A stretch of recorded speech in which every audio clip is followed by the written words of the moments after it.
Welcome to Complex Sequencing Success with Plex. I'm your presenter today, Aaron Kazmierzak.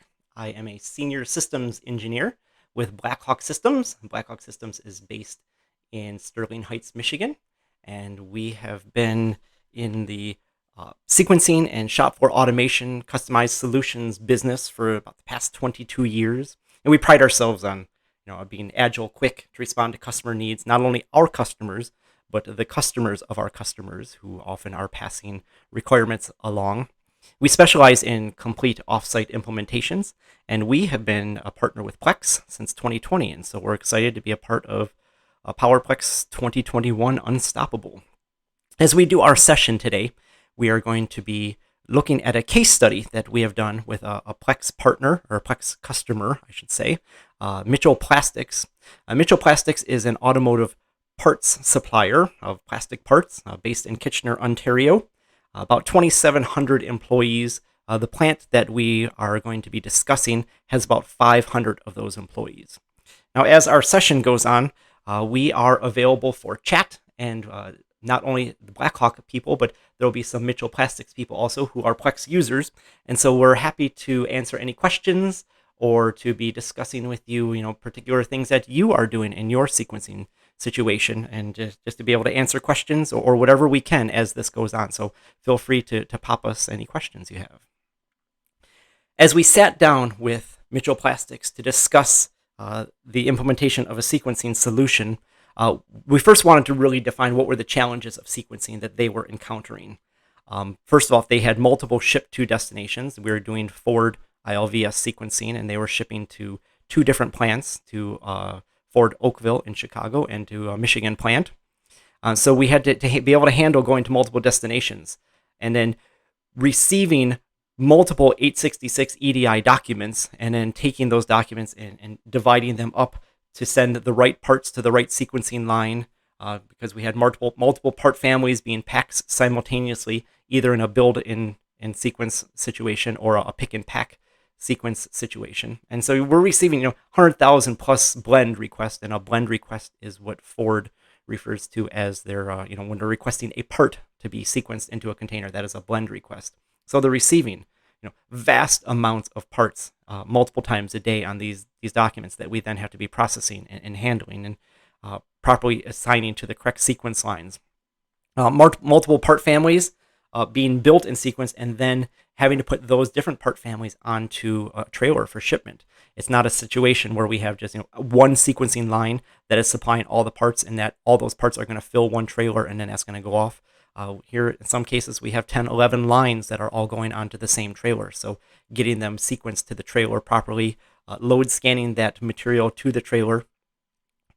There was an additional layer of complexity added when that not only are we sequencing parts into a container, we then have to sequence those containers onto a pallet and then sequence those pallets onto the trailer for shipment.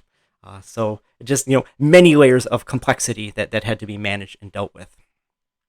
In our early on discussions, we want to discuss what were our goals for sequencing, and I think these are very, very generic but yet very robust goals. And that quick implementation. Everybody wants a solution. They want that solution yesterday. And so we wanted to work within that parameter of providing a solution, not quick and easy, because we're scheduling and managing vast amounts of data. And so it's more than the mind can comprehend. So we needed a way that allowed the ease of scheduling and managing that data. We wanted to do robust error processing. Plex, when it receives all the EDI in, does a vast, great amount of error processing, and we wanted to layer our own error processing on top of that, just sort of as a check and verify, so that we are guaranteed that everything is looking correct with the data coming in, and then our data that is ultimately going back out to the customer. Agile response to evolving requirements. That we all know customers are constantly changing what they want, how they want it, and we just need to be able quick to move to that. And surrounding all this, an umbrella over it, 100% properly sequenced and delivered product. If we're not sequencing product and getting it to the supplier correctly, or I'm sorry, not the supplier, to the customer correctly, we run the chance of shutting that sequencing line down. And so 100% is our goal and our ultimate, what we're striving for in all of this.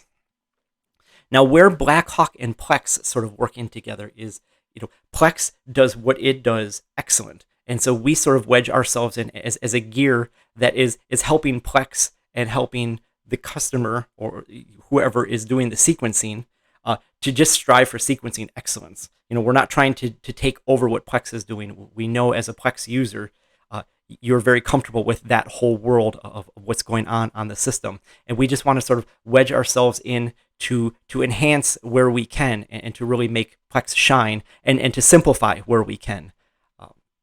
So how this all works is all EDI transactions between an OEM and Plex are all still handled through Plex. Blackhawk is not going to be a wedge in the middle of any of that. So all of your forecasts and schedules and 866 documents coming in still go direct to Plex. Even all the shipping stuff goes out of Plex. So where we fall in is that we will take all that 866 data, bring it into Blackhawk systems, do that secondary validation on it, send it all to the line as you're ready for that sequence to go to the line for building. And then once it is all properly verified in its packaging in proper sequence order, building a shipment, getting the shipment scanned in a proper order, then sending that data back to Plex so that the shipper is created on Plex, and that EDI transaction for the ASN, for all shipping paperwork, all that is still handled on Plex. So we're just sort of doing a layer on top of Plex of the sequencing to build that up.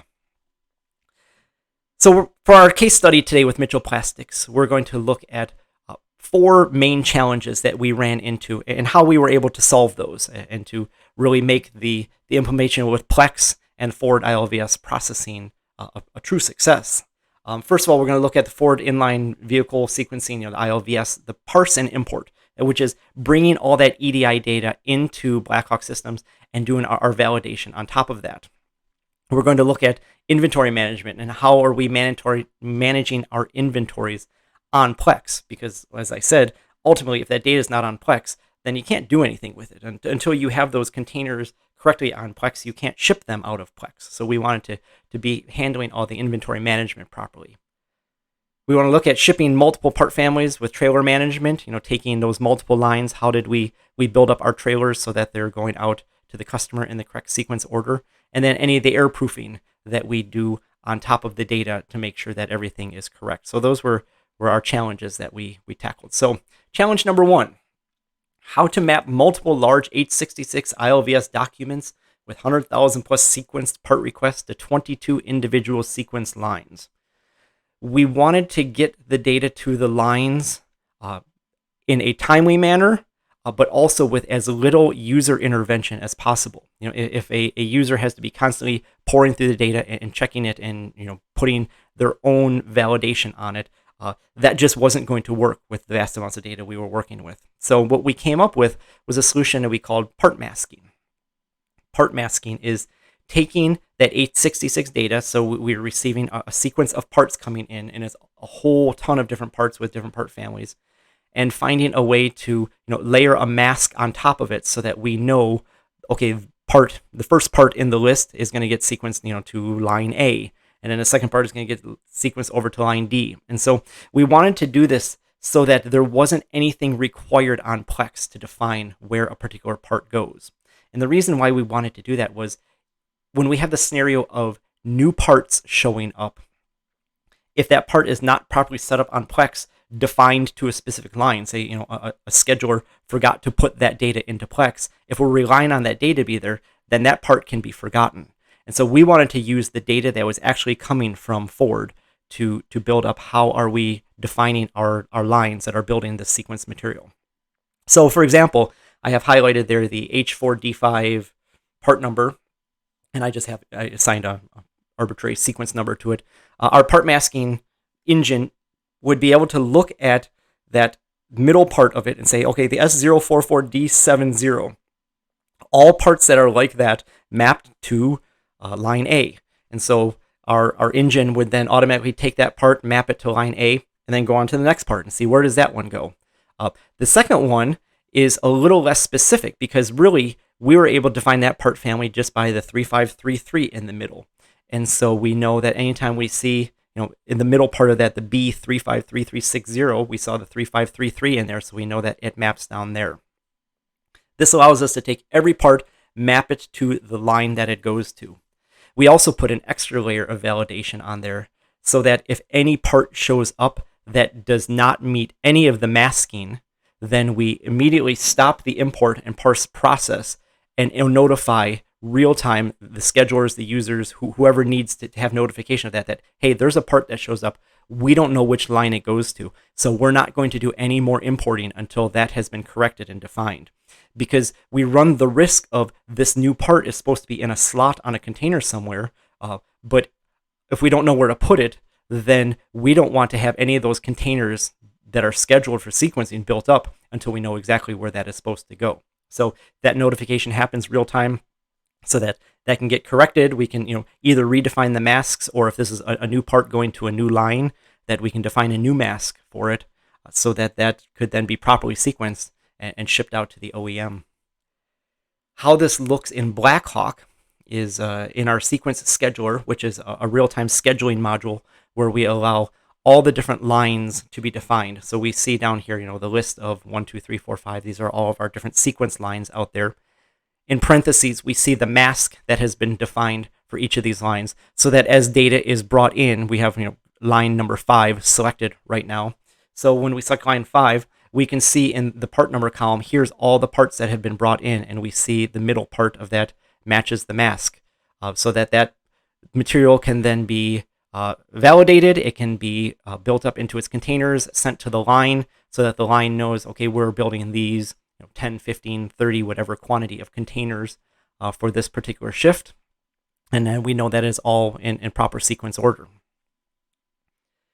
Challenge number 2, how to properly manage inventory and build master units on Plex that include proper sequence parts with all the required traceability data. So essentially this is saying, how do we take all that we do in Blackhawk and get it on Plex so that it is usable and consumable on Plex? Because ultimately that's where we want everything to reside. And our solution for this was to develop an automated split merge processing to build up of simple containers and then build those containers into master units for sequencing. And using the logic within Plex, Plex maintains its own inventory. So we might have a bunch of containers built up, part A, quantity 8, part A, quantity 8. And so we have that inventory out there, but we have this ILVS requirement that's come in from the OEM, from the customer, that says, okay, I need a container and it's going to be sequenced. With part A, I'm going to need 12 part A's in there. I'm going to need 10 part B's. Now, how that comes on their sequencing document is I need a part A, and then a part A, and then a part B, and then a part B, and then a part A. So it has that sequence inherently built onto it. But at this point, Plex isn't as concerned about what slot every part is built into. It's more concerned that we have these simple containers built up that we can be consuming on a master unit. So what happens is on the Plex inventory, we have those simple quantities. So we would do a split process of taking, part A, we have a container out there for 8. We're going to find the oldest one based on FIFO rules, take that container and split it off into its own new Plex adjusted container of a quantity 8. And then it's going to reach out there and say, okay, what's the next container that I can grab some inventory out of? And so there was another part A with a quantity 8. So it grabs 4 of the pieces out of that, merges those in with the Plex adjusted inventory container that's been built, and then leaves that remaining inventory still in that simple container. So we're able to do that for part A and build up our quantity 12. We do that for part B and build up our quantity 10. So that we have the requirements in simple containers for what is required for that sequence. Those are then merged into a master unit on Plex that we are able to reserve and grab a master serial number from Plex that is known to Plex, put our part A container on that master unit, put our part B container on it, so that when we go to shipping is able to handle it and know exactly what that master unit is. Now within Blackhawk, we know exactly what slot each of these 12 part A's and 10 part B's, where they correspond to, and can validate that it has been done according to the sequencing rules that have been passed over in the 866. But when we get to the Plex side for shipping it, we're only concerned that the master unit has those simples on it so that we can ship that quantity and those containers out. Challenge number 3, How to sequence a shipment across multiple lines to a single trailer and enforce proper load order. This was a new one for us because we are used to doing a sequence line where we build up all the parts on that particular sequence line, and then all those parts are able to completely fill a trailer. Where here we had 3 or 4 or 5 lines, sometimes up to 11 lines of sequence parts with completely different part families that were now going onto a single trailer to go to the customer. So we developed a Blackhawk shipment planner application. If anyone has used Blackhawk sequencing, we formerly called it the Blackhawk sequence stitcher, because it's essentially taking multiple sequence lines and stitching them together into a shipment.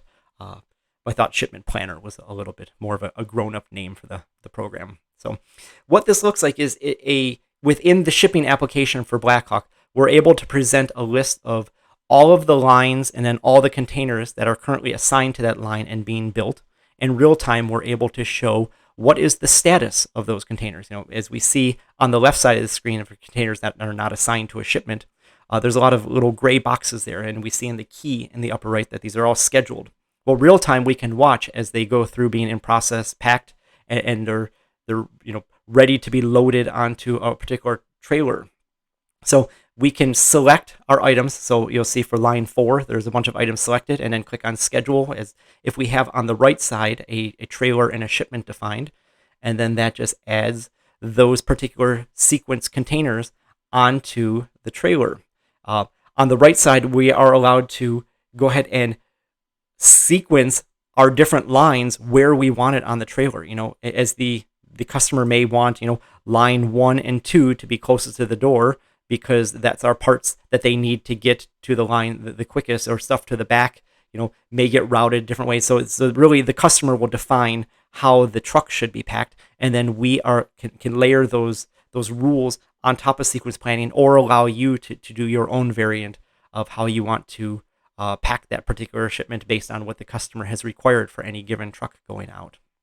So this really provided a robust way for us to not only do the planning of that particular trailer, the shipment, and what order everything's going in, but see real time what is the status of that. Where are we in the process? If this truck is getting ready to go today at 3 o'clock and we're at 12:30, is everything built? Is everything scanned to that truck? Are we going to meet our shipment window? Challenge number 4: how to provide customer required data validation of sequence requests in real time with meaningful information.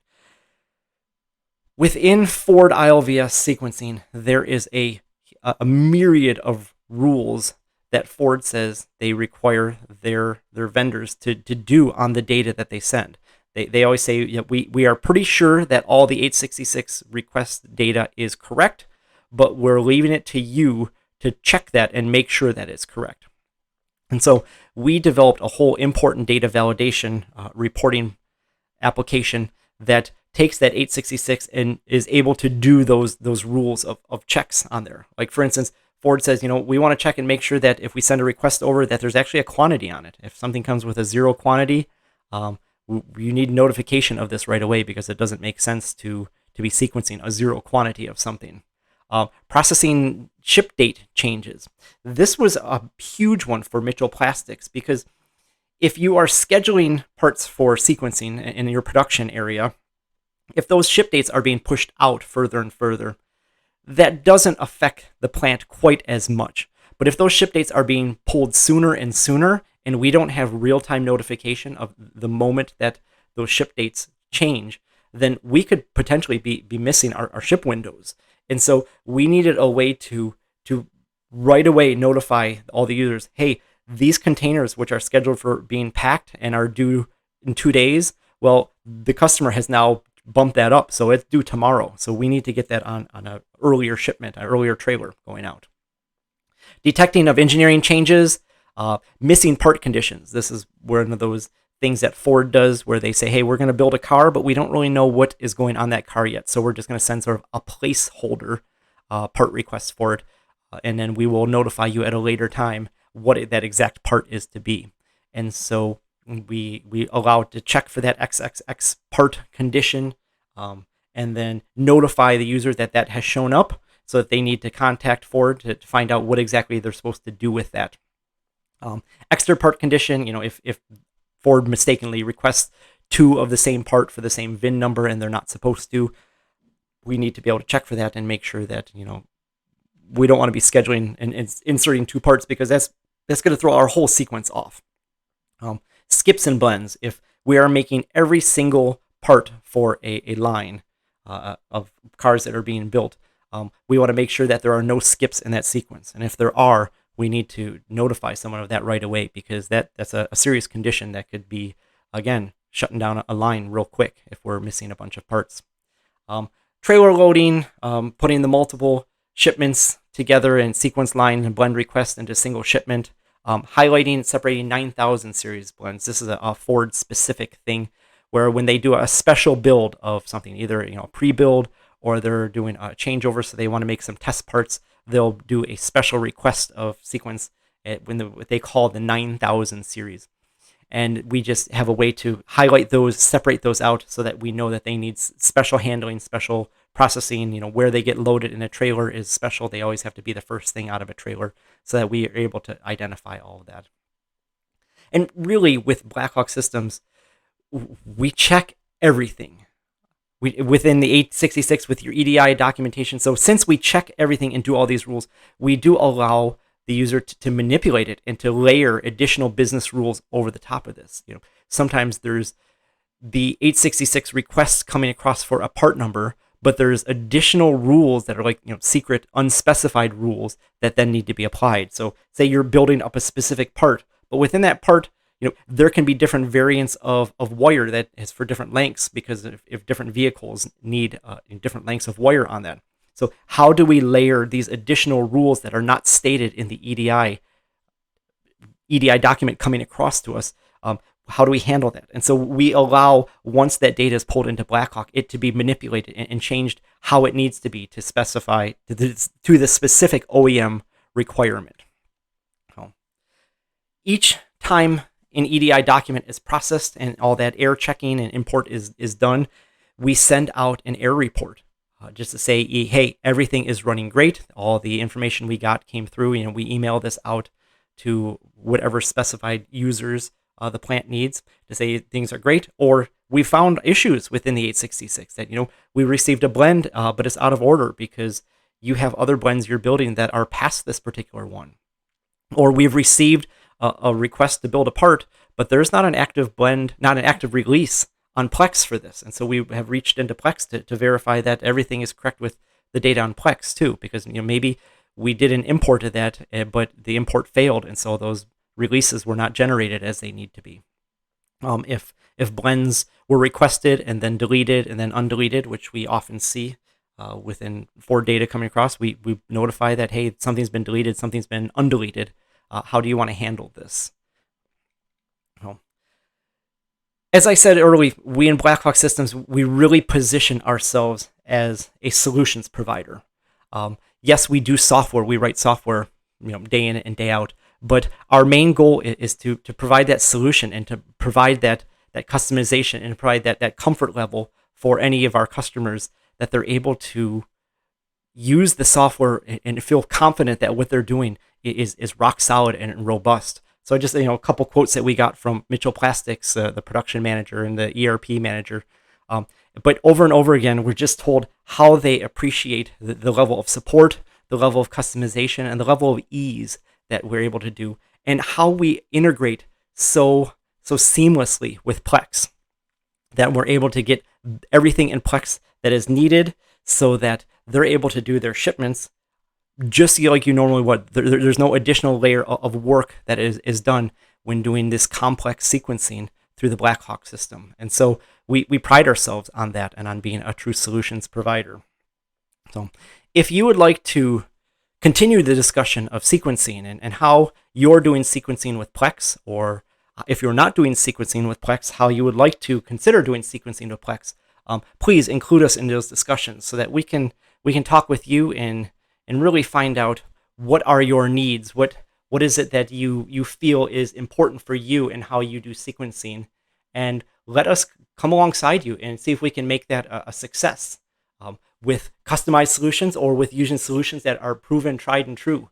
But ultimately, Our goal in all of this is to make your user experience with Plex unstoppable. I mean, that's what our theme for this whole PowerPlex 2021 is. It's unstoppable. Let's make Plex the best we can, and whatever we can do to make it unstoppable, let us come alongside you and help you with that. So I thank you for this. If we can be of any help to you, please contact us, and I hope you enjoy the rest of PowerPlex 2021. Unstoppable.